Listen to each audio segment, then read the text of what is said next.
তোমারও কি গ্রামের অন্য সবার মতো এটা মনে হইতেছে যে আমি বিয়ে করছি, আমার একটা জামাই আছে? তোমার কি আসলে এটা মনে হয় আব্বা?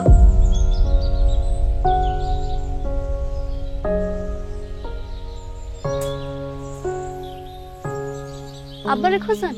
আব্বারে না। তাহলে কারে খোঁজেন?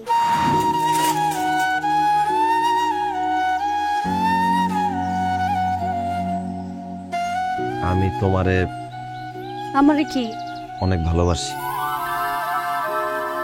আপনি আমার বাড়ির চারপাশে ঘুরঘুর করতেছেন কে? লবণ মরিচের আশায়?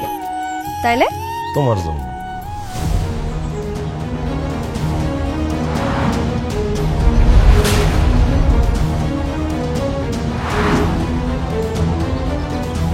আপনার ভিটা মাটি বেচার কোনো দরকার নাই, আমি বিয়েটা করতে চাই না। তোরে ছাড়া পাখি দুনিয়া লাগে না ভালো, এই পরাণে পাখি রে তুই মাইচা থাকার আলো। যতন কইরা পাখিটারে করিতাম আদর, নিয়তির পরিহাসে জীবন হইল